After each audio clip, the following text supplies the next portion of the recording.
Franchement, les gars, venez, on se dit les choses. Vous êtes pas chaud, on reporte cette CAN, les frères. Vous êtes pas chaud, on la remet à 2027, 2028, peu importe, c'est pas grave, les gars, on n'est pas pressés. Parce que, les gars, je vous dis la vérité. Alors, aujourd'hui, on peut retenir la victoire. On peut retenir les 3 points. Il n'y a pas de problème. Donc, si on parle des qualifications pour la Coupe du Monde, c'est très bien. Voilà, au niveau comptable, t'as pris une avance énorme, il n'y a pas de problème. Mais si on me pose la question, après ce match, est-ce que je suis totalement serein pour cette CAN? Si on me pose la question, est-ce que ce match qu'a fait le Maroc contre la Tanzanie ou le match contre le Niger, est-ce que c'est un match d'un futur champion d'Afrique? Les gars, je mets jamais de la vie là. Jamais de la vie, c'est même pas un match de quart de finaliste de Coupe d'Afrique, les frères, de quoi vous me parlez? Alors ok, le résultat, il peut être flatteur, tu gagnes par 2 buts d'écart, il n'y a pas de problème. Mais la vérité, c'est que tu joues contre la Tanzanie, une équipe dégueulasse comme la Tanzanie. T'as bien joué pendant 15 minutes. Pendant 15 minutes, c'est tout ce qu'on a retenu, les gars. Le Maroc a fait juste 15 bonnes minutes dans tout ce match, les gars. Vraiment. La première mi-temps, elle était catastrophique. On n'en parle même pas, les gars. Tu la prends, la première mi-temps, tu la chiffonnes, tu la mets à la poubelle, tu l'oublies complètement. Et à la fin de ce match, après le deuxième but, où normalement t'étais censé dérouler, ou t'étais censé prendre en confiance. Non. Et le pire, les gars, c'est les changements. Normalement, quand tu mènes 2-0, tu fais rentrer des joueurs frais, tu fais rentrer des autres joueurs sur le terrain, normalement, tu dois sentir l'équipe progresser. Non, c'était le contraire. Les changements, ils t'ont plombé plus que de choses. Mais on va revenir sur les changements, les gars. Avant de parler des changements, au bout d'un moment, déjà, il faut commencer par parler de la compo, les gars. Au bout d'un moment, ce coach, je sais pas s'il le fait exprès, les frères. Je sais pas s'il le fait exprès, je comprends pas. J'arrive plus à le comprendre, je le suis plus. Les gars, je vous dis la vérité, je le suis plus. Parce que, ok, c'est très bien. Il y a eu du changement.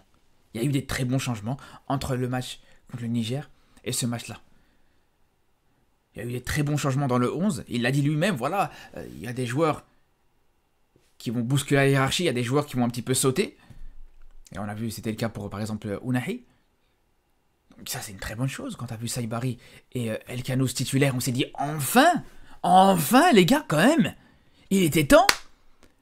Mais moi, ce que je comprends pas, c'est pourquoi il fait pas le truc jusqu'au bout. Quand il dit, ouais, faut pas croire que voilà, les joueurs, ils peuvent se reposer sur leur laurier. Quand il disait qu'il y a certains joueurs, faut pas qu'ils croient qu'il y a tout qui est acquis, qui vont pas bouger du 11. C'est très bien de dire ça. Mais à ce moment-là, qu'est-ce que En-Nesyri faisait sur le terrain, les gars? Qu'est-ce que En-Nesyri faisait sur le terrain? Faut m'expliquer, les gars. À croire qu'il a mis un doublé sur le dernier match. Les frères, aujourd'hui, si on doit parler de l'attaquant le plus performant en équipe nationale, je parle pas en club, en équipe nationale, c'est un seul joueur, c'est Rahimi, les gars. Le seul match où il a été un petit peu moins bon, c'est un match où tu l'as mis sur le côté gauche. C'est pas là où tu l'attends le plus, même si on sait qu'il peut jouer à ce poste, mais on sait que c'est pas là où tu l'attends le plus en équipe nationale. Donc à ce moment-là, les gars, qu'est-ce que En-Nesyri faisait titulaire dans ce match? Alors, peut-être qu'on aurait pu se dire, allez, il lui fait confiance, peut-être qu'En-Nesyri va te sortir un gros match. Regardez le match qu'il a fait aujourd'hui, les gars. La meilleure réaction d'En-Nesyri aujourd'hui, c'est qu'il t'a blessé le gardien adverse. Tout simplement, les gars. Il a confondu le crâne du gardien adverse avec le ballon. Les frères, au bout d'un moment, faut arrêter. Au bout d'un moment, les gars, je veux bien, on veut être patient, on veut le soutenir, on veut l'encourager, mais les gars, vous voulez faire quoi avec ça, les gars? Vous voulez faire quoi avec ça? Le mec, quand il joue en club, quand il joue avec Fenerbahçe, il te met des triplés, il te met des doublés, il te met des buts de fou, et ici, quand il joue avec le Maroc, il tue les adversaires, les frères. Il va nous faire avoir des problèmes à la CAN. Il y a des équipes adverses, ils vont porter plainte contre nous, les gars. Pourquoi ils blessures? Où vous avez vu ça, les gars? Franchement, où vous avez vu ça? T'as un attaquant qui joue combien? 70 minutes sur tout un match. Sa meilleure action, les frères, c'est un coup sur le gardien adverse. Vraiment.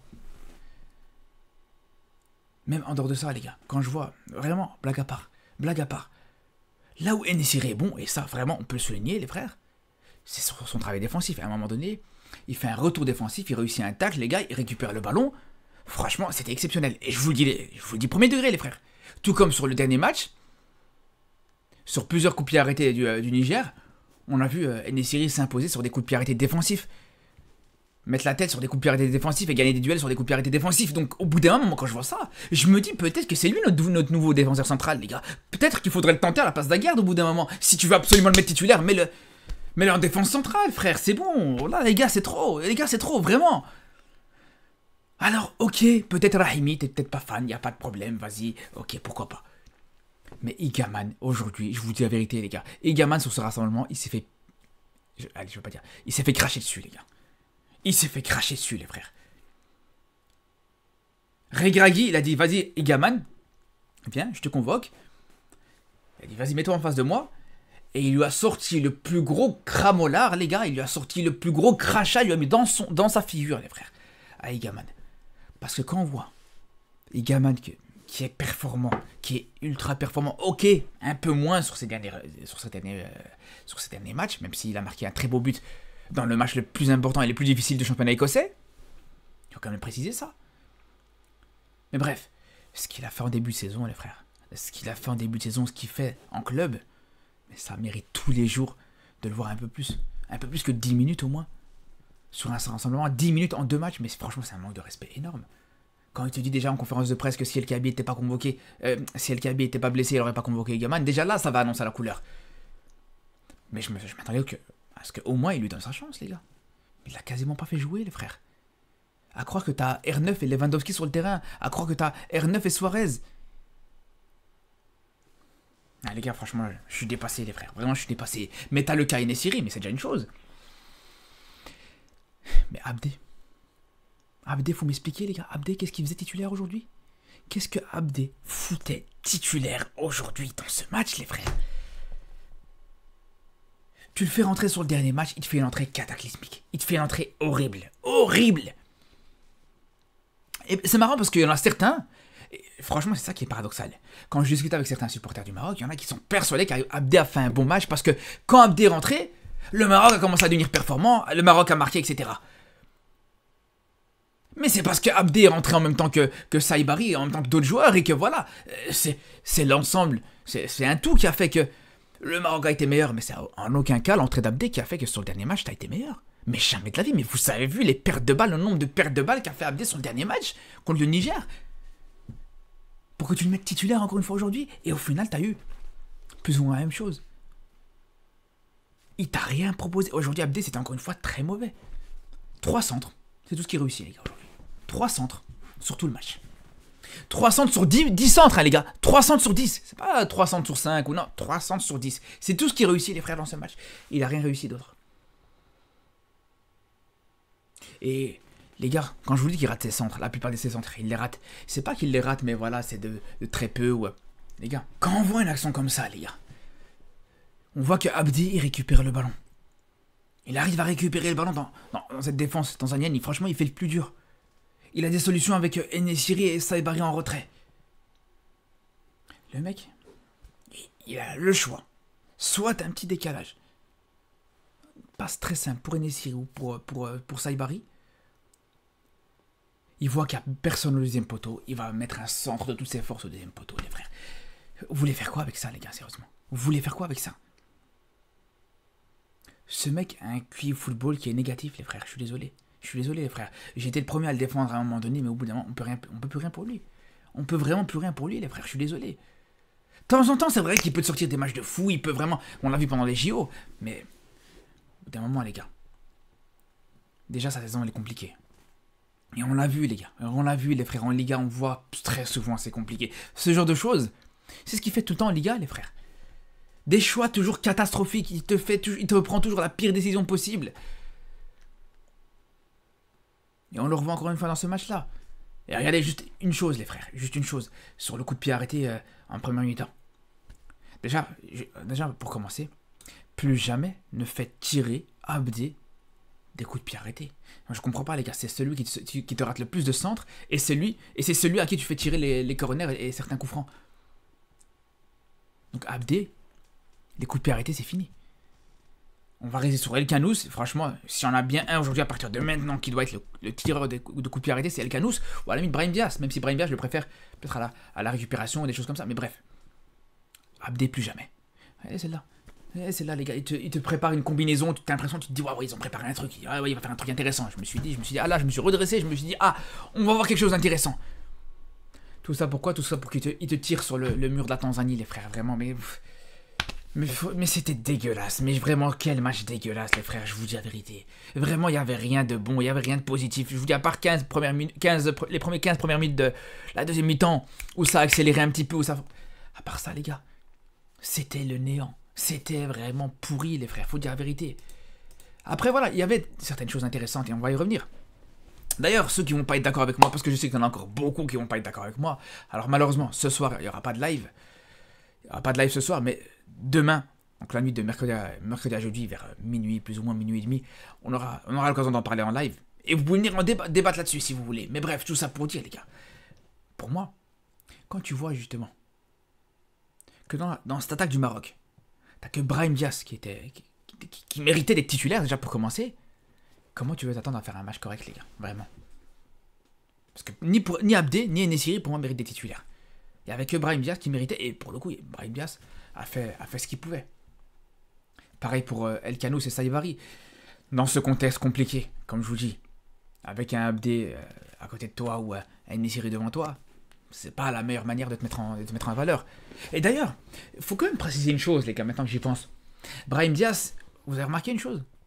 Sur ce rassemblement, il a été un petit peu moins bon. Vous vous rappelez, sur le dernier rassemblement, les frères? Là où on a vu un Brahim Diaz qui vraiment était exceptionnel. Le 7-0 contre le Lesotho, le 5-1 contre le Gabon. C'était qui était titulaire? Contre les Lesotho, les gars, dans cette masterclass, le 7-0, c'était qui était titulaire, les frères? C'était Rahimi. Vous vous rappelez le duo Rahimi-Abdé plutôt Rahimi-Brahim. Mais après un match comme ça, mais plus jamais tu devais les bouger. Les automatismes qu'il y avait entre eux, mais comment t'as pu changer ça? Pourquoi tu bouscules ça? 2 matchs gaspillés. Pour rien, les gars. 2 matchs gaspillés pour rien. Parce que même si maintenant ils se rendent compte d'ici la CAN que Nesiri n'est plus l'homme de la situation, n'est plus l'attaquant de la situation, ben voilà, t'aurais gaspillé 2 matchs où t'aurais eu la possibilité d'avoir justement cette équipe type se créer encore plus d'automatisme. Et pourquoi pas, comme je vous disais, un Brahim et un Rahimi par exemple. C'est du gaspillage de temps, parce qu'au bout d'un moment, il va s'en rendre compte que Abdé et Nesiri, ça tient plus la route. En tant que titulaire, en tout cas. Ça sera trop tard. T'auras gaspillé du temps. C'est maintenant que tu es en train de préparer cette CAN. C'est maintenant que tu la prépares, cette Coupe d'Afrique. Bref, après pour Brahim, il a fait ce qu'il pouvait, il t'a apporté quand même des bonnes choses. Et pour El Khanous et Saïbari aussi, pareil. Alors c'était pas parfait, il y a eu un petit peu de déchets, mais il y a eu des bonnes choses aussi, attention. Hein. Un Saïbari, quand je vois par exemple comment il arrive à être dangereux non seulement dans son jeu, dans la verticalité, c'était pas toujours parfait, bien sûr, que ce soit pour l'un ou pour l'autre, ils ont tenté beaucoup de choses. Ils tentaient énormément de passes en profondeur, ça passait pas tout le temps, mais il y en a beaucoup qui sont passés, il y en a beaucoup qui étaient très dangereuses et très intéressantes. Mais ce qui est intéressant avec Saïbari par exemple, c'était cette capacité à pouvoir faire la différence dans la densité, dans un bloc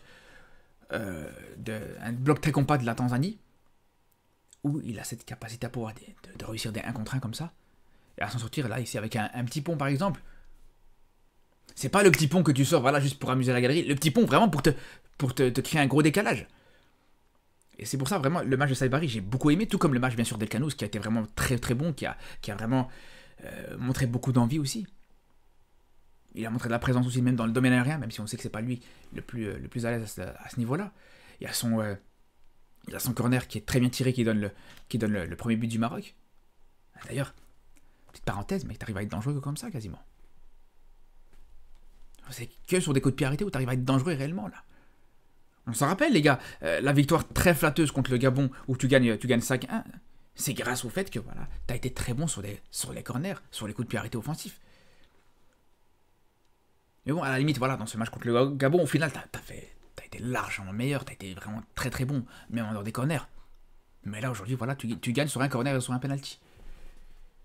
Et le penalty, franchement, t'es pas sûr qu'il te le donne tous les jours, parce que, voilà, c'est pas la main la plus manifeste qu'on a pu voir. Il la touche presque du bras comme ça, c'est pas toujours sifflé.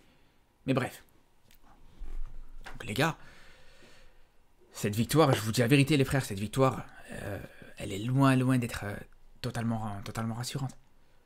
Et si je parle d'un Bilal El Khanous, quand je vous disais qu'il était qu'il a montré des choses intéressantes, etc., qu'il a montré beaucoup d'envie. La chose sur laquelle vraiment il faudra être un petit peu vigilant, c'est encore une fois, c'est sur cette tendance à être un petit peu mis en difficulté face à des adversaires très physiques comme ça. C'est vraiment ça qui pourrait lui poser problème. Après, malgré tout, voilà, je pense que comme à l'époque de Boussoufa, son envie, cette grinta, c'est son abnégation, elle compense un petit peu son déficit physique, faut dire la vérité les frères. Donc vraiment, c'était très bon. Moi franchement, je trouve que la titularisation de Saibari et Elkanous était très bonne, était très encourageante, mais ce qui me frustre, c'est qu'ils n'ont pas été mis dans les meilleures conditions. Ils auraient pu avoir des joueurs largement meilleurs autour d'eux, les gars, faut dire la vérité. Et pareil pour Yamir, les gars. Alors Yamir, sur ce rassemblement, c'est pas parfait. C'est pas parfait, et vraiment pour commencer à lui faire des reproches, à lui faire des critiques, il faudra pinailler, bien sûr, il faudra vraiment aller creuser sur 2 ou 3 choses, comme sur le match contre le Niger, j'en ai parlé, voilà, une situation très litigieuse qui aurait pu, là aussi, provoquer un penalty pour le Maroc, et une erreur de relance. Tu peux retenir 2 erreurs contre le Niger, et ici, pareil, dans ce match-là, tu peux retenir encore 2 erreurs. Contrairement à un Herkes, les gars, qui pour le coup, par match, contre les Lesotho et contre la République centrafricaine par exemple, où c'est des adversaires un peu plus faibles, je pense, allez, on va dire équivalents dans tous les cas. Des erreurs, tu pouvais en retenir beaucoup plus, des erreurs de relance déjà pour commencer. Des fois où se fait prendre de vitesse aussi, ça arrivait très fréquemment. Contre les Lesotho et contre la Centrafrique aussi. Contre le Gabon, on n'en parle même pas. Donc, je vais pas dire que Yamir a été waouh, stratosphérique, mais je trouve que je préfère un petit peu plus que Herkes pour le coup. Même si, attention, je suis pas du tout rassuré par Yamir, hein, les gars. Je vous dis la vérité. Quand on voit Yamir qui renvoie ce ballon de la tête en plein dans l'axe, alors qu'il avait la possibilité soit de la dégager sur le côté, ou alors tout simplement, même de la laisser, les gars. De la laisser, je pense même pas que ça aurait été vraiment dangereux. Et il te renvoie ce ballon dans l'axe et ça t'a créé une grosse situation pour la Tanzanie, ou tout simplement, les gars, et ça c'est encore pire, cette glissade où il tombe tout seul, où il trébuche sur sa jambe d'appui. C'est là où je vous dis encore une fois, pas totalement rassurant. Après, j'ai envie de vous dire, même globalement, cette défense, aujourd'hui, les gars, c'était pas exceptionnel. Hein. Amrabat, c'était un petit peu compliqué. Après, ça s'est rattrapé un petit peu plus en deuxième mi-temps. L'alignement était pas exceptionnel. Plusieurs fois, on a vu des alignements très très limites. La glissade d'Aguerd, même si sur la glissade d'Aguerd, c'est vrai qu'il reçoit une très mauvaise passe aussi. Mais bref, défensivement, même si tu n'encaisses pas, t'as pas été totalement rassurant sur ce match, faut dire la vérité, les gars. Après, bien sûr, il y a une chose à dire, les gars. Par contre, sur l'aspect défensif, ou en tout cas sur un joueur défensif, Mazraoui, les gars, le match qu'il te fait en tant que latéral droit, alors là, pour le coup, sur l'aspect technique, ah, mais on se rend compte, les frères. Je dis pas qu'il est meilleur que. Je dis pas que Mazraoui est meilleur que Hakimi, attention. Mais sur l'aspect technique, non seulement il est meilleur que Hakimi, mais je pense qu'il est meilleur que beaucoup d'attaquants du Maroc, les gars. C'est stratosphérique, vraiment. Ça nous rappelle à quel point il est exceptionnel à ce niveau-là, les gars. On le savait, mais ce genre de match le confirme. C'est voilà, regardez le petit pont qui te met. Et je vous dis, il y a des attaquants qui sont pas capables de le faire. Et t'as mis 2 ou 3 des petits ponts comme ça, les gars. Vraiment, la facilité avec laquelle il arrivait à te réussir des 1 contre 1 comme ça, c'est exceptionnel, vraiment. Mais bref, après, les gars, pour terminer sur ce débrief, vraiment, ce qui a posé problème aussi, les gars, c'est les changements. Je vous ai dit au début de la vidéo, normalement, t'as des changements, ils sont censés te faire bouger le match de manière positive. Là, ça t'a apporté vraiment un aspect négatif à ce match. Tu étais sur une bonne lancée, tu te relançais bien, vraiment, t'arriverais vraiment bien à rentrer dans ce match. Tu fais tes changements, c'est fini, les gars. Ounahi, il est rentré, on l'a pas vu. Rahimi, il a quasiment pas eu l'occasion de toucher le ballon, pareil pour Ben Seguir. Mais le pire, les gars, c'est l'entrée d'Adli. Alors là, pour le coup, Adli, il rentre, sa meilleure action, lui. Alors, franchement, les gars, c'est fort. Les gars, quand je vous dis que t'es pas prêt pour cette canne, regardez ça, les gars. Tu fais rentrer un joueur, sa meilleure action, sa seule action, c'est une passe en profondeur pour un adversaire, les gars. Il a failli te mettre une passe D pour un joueur de la Tanzanie. Mais vous croyez vraiment qu'avec ça, tu vas gagner la canne? Mais ça, les frères, en Coupe d'Afrique, mais ça se paye cash, les frères. Contre l'Afrique du Sud en Coupe d'Afrique, sur la dernière CAN par exemple contre l'Afrique du Sud, mais pour des erreurs moins manifestes, pour des moins grosses erreurs, on s'est fait taper les frères. Donc quand je vous dis que je suis pas rassuré les frères. Mais bref, en tout cas les gars, on se retrouve comme je vous disais demain, à partir de vers minuit, minuit et demi pour le live, où on débriefera un petit peu tout ça. Peut-être jeudi aussi, je ferai une grosse vidéo bilan de cette trêve internationale du côté du Maroc. Demain, il y aura aussi un bilan avec les top et les flops des meilleures sélections de ce rassemblement du mois de mars. Peut-être qu'il y aura peut-être certains joueurs marocains dans le flop, je sais pas encore, mais bref. Tout ça pour dire les frérots, on se dit à très vite pour de nouvelles vidéos ou pour les lives du soir, quasiment toutes les nuits, et surtout ici là. Prenez soin de vous.